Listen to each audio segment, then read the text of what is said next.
It's Calboy the Wild Boy checking in, and you checking out Animal Status. Gang. Animal Status, what's up? It's DJ Wonder. And I am DB. Okay, DB, introduce. Oh, first off, I need you to go over there, start that fire. You see that? You see that fire over there? Go ahead, get ready to get it started. It's my fire sound effect. Now we need to welcome our newest member of the Midnight Society. I want you to give him the lovely introduction. Well, he had a project called Wild Boy, and I think that pretty much speaks volumes as to why he would be a perfect fit to join Animal Status. When you call your project Wild Boy and we call ourselves Animals, I think Wild Animals would be a great project name for the three of us to come together and just wild out, just feed on the masses. Okay, you want to say who it is? I don't know. I was letting you jump in, chime in. That was pretty good. We're all wild boys up here. All right, give it up for Calboy. What's up? Yeah. Not to be confused with Cowboy. You're Calboy. Yeah. All right, check this out. Now you created your music through watching YouTube tutorials. Is that correct? Yeah.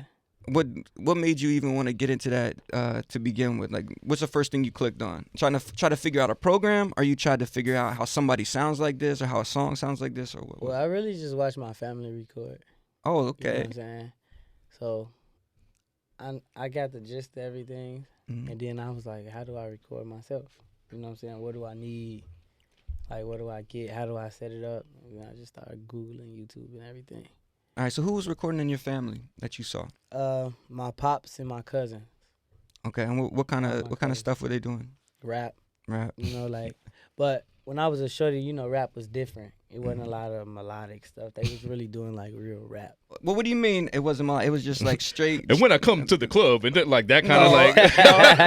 That's what it was when we were growing up. When you were growing up, it wasn't late early like 2000s. Right. But they was rapping though. They wasn't doing no singing. They was just straight rapping, you know what I'm saying? When I discovered my voice, after I taught myself how to record and all that, that's when I started singing. Well, we talked about this before with some other people up here, but have you heard of Domino before from the West Coast?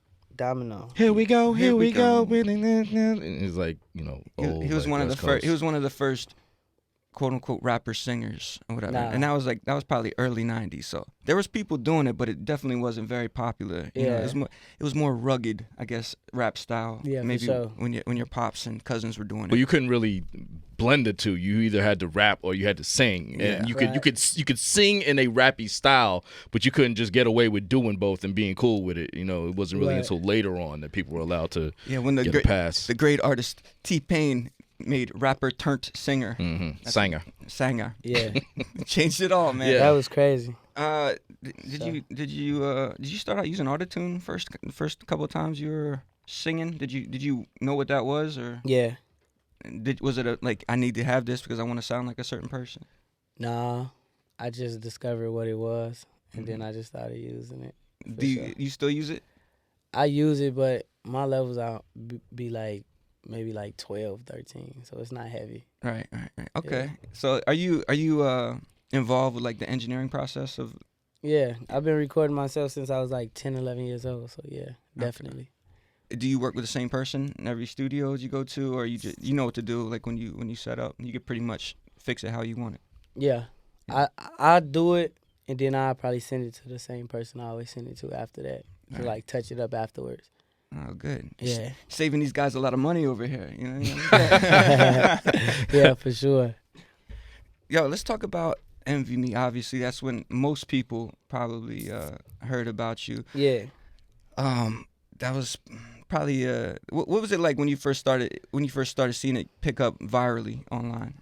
Man, it was crazy. It was almost overwhelming, cause I put out 3 projects before Envy Me. You know what I'm saying? I rapped for like 6, 7 years of my life and didn't see no results for real.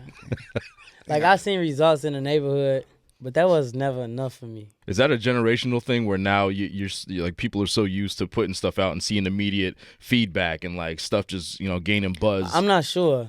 I know it was for me though. Like but I never gave up though. You know what I'm saying? I rapped for years and years and years. And then finally Envy Me came out. And without even seeing 100,000 views before, now I got 1 million in a week. It's like, Okay, this is crazy. You know what I'm saying? Look at all these commas. Right. I felt like I was on top of the world, but it was kind of making me nervous. Now I'm like, okay, now I got to make another one. I got to find another one. So that's how I always been. Oh yeah, let's talk about that because that's got to be scary. But and it's time for you to pick a song. I usually ask you what you want to hear, but how about we just start with Envy Me and let's get the people caught up, and then we'll see what's happening in the future. All right? Yeah, for sure. Shade 45, Animal Status. We got Calboy here. Shade 45. What's up? It's DJ Wonder. And I am DB. And then you get to introduce yourself. Oh yeah, and I am Calboy. Wild Boys. Wild boys. The wild animals. Wild animals. Yeah. We need a chain too, like a heavy, like one of those collar chains or something with a lot of ice on it or something. All right. It sounds crazy to bring this up because you're from Chicago where the drill sound originated, but now you see a lot of these Brooklyn guys that are sort of adapting that sound into their own sort of, I don't know, with like a mixture of like Brooklyn, New York rap with like Chicago drill. And one of the guys who was kind of at the forefront of that movement was Pop Smoke, who you worked with. Yeah. And we recently lost him. And I mean, it just sounds crazy just to even say that now with so many people that are passed and stuff like that. Crazy. But how did that collaboration come about? I really met Pop Smoke through the Dream Chasers. Okay. My manager called me like, yo, Pop Smoke in the studio. I think you should pull up, you know what I'm saying, meet him. So I did just that, and the vibes was just crazy right after. I shook his hand. He like, bro, I listened to your music, and you need to get on this song right here. It was called Diana. It's called Diana. That was the first song we ever made. And it was crazy from there. How does so you're managed by Dream Chasers. Yeah. How does that differ from being like signed to Dream Chasers? Like what's their function in your like day-to-day life? They only work as managers. Right. They anything a manager does, that's what the whole Dream Chasers camp does. Do you have like direct access with like Meek Mill and certain things, or if you wanted them for like a feature and whatever, like it's a lot easier, right? Yeah, it's just family. It's a family thing. It's definitely family oriented. Right. Sounds sure. good. You also work with Chance the Rapper. Now, Yeah, that's my boy. Were you a big fan of him? Yeah, growing up, yeah. definitely. 10 Day and Acid Rap was on replay for a long time. Well, it seems like if you're on the outside looking in, as somebody not from Chicago, you see people from Chicago would only like Chief Keef for like drill stuff, and then you could on the other side people would like Chance the Rapper because it seems like two different worlds. Yeah, it's definitely two different worlds. What about you? But you were into both I'm sides? somewhere in between. Right. Yeah. Yeah, that's cool. Somewhere like, in between. And you think your music kind of reflects that? You're not just one-dimensional? Yeah, definitely. And that's the reason why I listen to so much music, you know what I'm saying, and keep an open ear for so many different types of music, so I can stay that way. What's one artist or group that you listen to that most people don't think that you would be into? Ed Sheeran. I say that all the time. Ed likes working with rappers though. Yeah. You know what I mean? Like he's always collaborating with a lot of rappers. I ain't never worked with Ed Sheeran before, but that's definitely like one of my favorite artists. And so you definitely be down to do something with him. Yeah, for sure. All right, we'll send the message out to Ed. We'll see if we can get Calboy in the next project. All right, let's pick something. Let's pick something else for you to play. You can pick one of your songs or pick anybody else's. What you want to hear? Well, speaking of Pop Smoke, let's do Pop Smoke. I want to hear Sweetheart. Y'all got Sweetheart? Yeah, we got anything you want, man. Sure. We got it. We just got to reach in the magic bag of tunes right Yeah, right, let's do it. Pop Smoke, Sweetheart. Here we go, man. Animal Status, Shade 45. Animal Status. I'm DJ Wonder. I think you should start calling it Wild Boys or Wild Animals. Well, I know you have to I brand gotta it. tell people what they're Okay. The listening name to. of the all right. It's officially turned into Wild Animals right now, but that's Okay. DB over there. I'm DB the Wild Yeah, Animal. it's Calboy here. He's the reason why we're calling it Wild Animals. We're the Calboy. Wild Animals. That's right. Yo, we were talking about Pop Smoke. We had lost him, but you'd also posted some stuff on your Instagram that you lost. What was it, like 6 friends in 2019? Yeah. Now, is that something normal? That's not normal. I don't care like where you're from or if people are used to seeing people pass away all the time. Like, how does that affect your mind, especially when you're like trying to focus on recording and everything else? Yeah, if you come from where I come from, it's kind of normal. It's kind of normal. Is that okay? No, it's not okay. I'm just telling you, it's like it happens often like that. You know what I'm saying? And mind you, my gang, as far as the Wild Boys go and as far as like the Hundreds go, like we all march together. So we 50 deep. You know what I'm saying? So those 6 members lost. You feel me? That's why. So the Wild Boys is part of Wild 100. It's a gang out the Wild 100. That's what the Wild Boys are. The Wild Boys is just something that I created. Oh, okay. But we from the hundreds, though. Yeah. Okay. And Wonder trying to wrap his head around that. I'm trying to get it all together, man. Yeah. It's a lot. Because you're being thrown into a whole new world. You know what I mean? Are you currently still in Chicago, or are you not there? No, I'm in Atlanta now. Atlanta. Yeah. How long have you been in Atlanta? Maybe about 6 months. Do you like it? Do you want to go back to Chicago? Or are you trying to stay away? Or what do you think? I'm always in Chicago. I keep it like how it is now. Just visit. You know what I'm saying? Who was it that we had on the show? I want to say it was maybe Dirk. I could be wrong, but somebody from Chicago that we had on Sway in the Morning a while ago moved out of Chicago, went to L.A. to kind of get away from everything that was crazy. And when they got there, it was weird for them because they were like, yo, it's quiet and it's sunny and it's like people are nice. And it was weirder for them to be in that environment than it was in like, the gangs and shootings and shit like that. I ain't gonna lie. I said the same thing about L.A. They like, you should move to L.A. I'm like, it's too... I'm rock with it. Well, Chief Keef did that, but yeah, I think it was a little dirty. That's vacay. Yeah. I feel like that's vacay. Well, what is it about Atlanta is it the recording scene down there? Yeah, you get a lot of work done? Yeah, you get a lot of work done. A lot of rappers is down there. It's a lot of clubs. It's a party on every corner. You know what I'm saying? But do you find yourself like getting sucked into the Atlanta sound? You know what I mean? Like, because if you're hearing the same people in the studio, or like a lot of people trying to make the same type of music. like I said before, I listen to so much music. I listen to alternative. I listen to country. I listen to everything. So I don't feel like I get sucked up into that. Right. And when somebody comes to maybe do a feature with you or whatever, like what do you do to vibe with them? Is your part done already, or you guys just kind of like sit together? Or you just send them something and they'll send you like a verse back? Nah, well, I do that all the time. Like me and TJ do that all the time. Like send records back and forth. I've done it with Polo, but I get in the studio as well. And once I'm in the studio and I just play a bunch of beats and literally just sing off the top of my head. Now if the artists in the studio rock with it, they get the vibing with me. If not, they like, all right, let's switch the beat. You know what I'm saying? So that's how it really goes. Cause I don't really write either. Do you get mad? You're like, no, man, I was really focused on this beat. I don't know. Why are you making me change this right now? Nah, I can make a song to anything. Okay. So, nah. Let's talk about little TJ. You worked with him, the new single, Barbarian. Yeah. His style, do you think it's similar to yours? Or what's the differences? Like, what are the nuances in like a little TJ style, or like A Boogie or Roddy Ricch or somebody else compared to like your style? What do you think you do different? I really don't know. Not saying like we all alike, but the differences is location. Okay. Where we from, for real, and the experiences are different. Like what TJ went through is not what I went through. It's not what Roddy went through. So our conversation is different. So subject that you guys are talking about and everything. Yeah, it's kind of different. You know what I'm saying? Like Roddy Ricch is more flashy. Okay. You know what I'm saying? Roddy Ricch talk that flash, you feel me? TJ is more like rugged a little bit.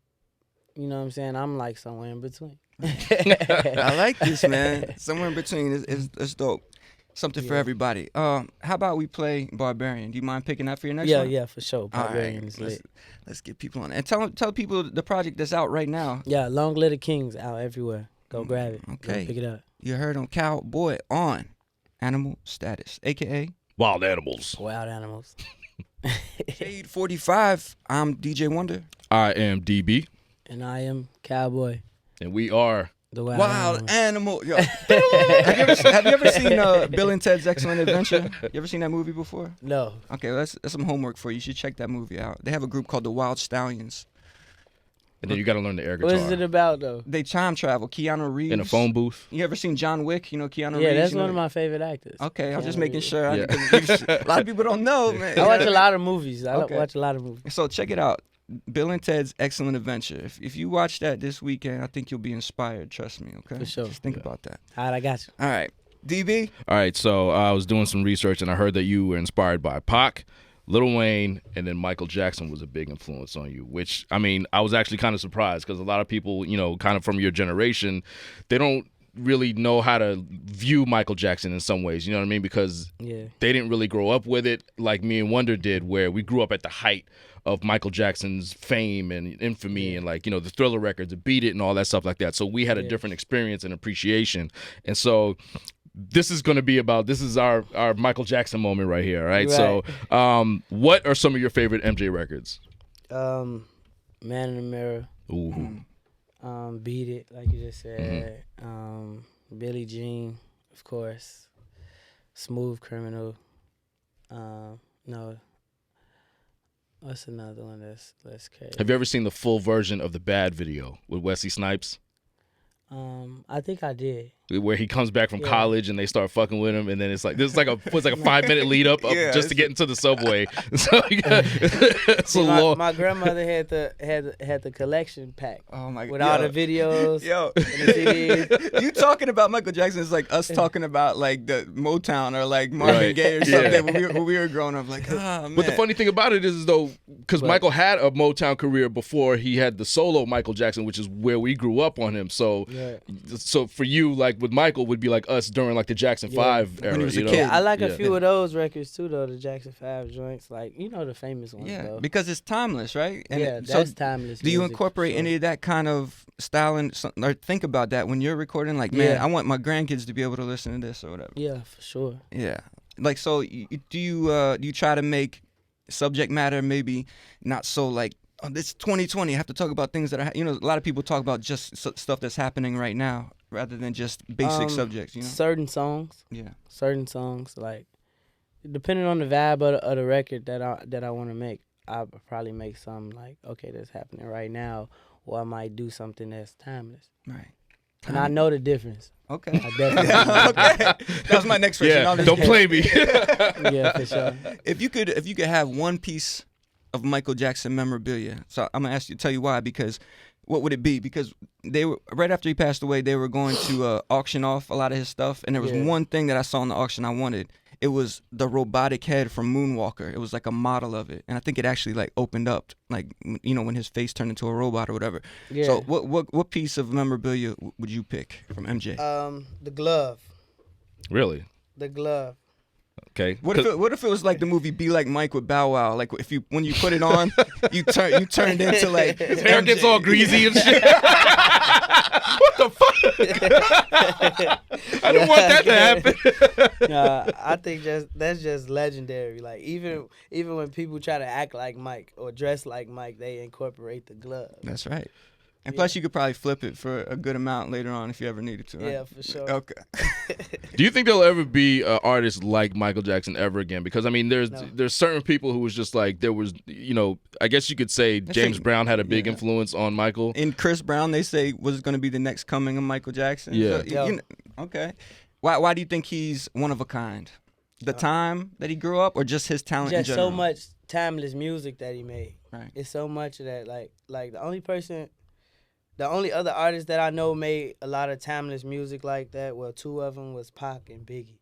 Right. But yet, and they weren't even recording that long. Right. Yeah, he had 2 albums. Well, they was young when they, when they passed away. But they got a lot of timeless music as well, like music that I can listen to for 5 years from now, and it'll still hit the same. You know what I'm saying? Only other person I know is Mike. Even. Do you feel like you're running against a clock and you try to get out as much stuff out of your head as possible, or do you take your time and try when putting projects together right now? My recording process is very, very fast. I make songs in like 5 minutes, 6 minutes. And you just punch in everything? I just punch in everything. But I'm not running against a clock though. That's just how I work. I mean, with putting music out, I take my time and I try to put out the best music that I can put out. All right. So, what's your favorite track off the new project? The new project, Dope Boy. Do you want to end with Dope Boy? Yeah, we can end with Dope Boy. All right. For sure. Let them know where they can pick it up. Yo, Long Live the Kings out everywhere. 147 Calboy, checking in. Dope Boy out.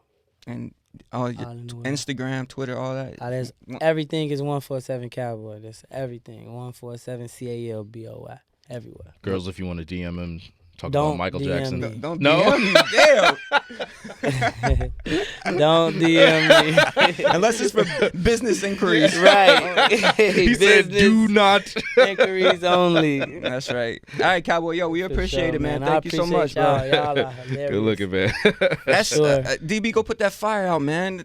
Don't burn up the studio. Yeah. That's been another episode of Thank you. Animal Status, man. No, the first episode of Wild Animals. Come on, man. Yeah. you Only on forgot. Shade 45. That way. Yo, it's Calboy the Wild Boy checking in, and you checking out Animal Status, a.k.a. Wild Animals. That way.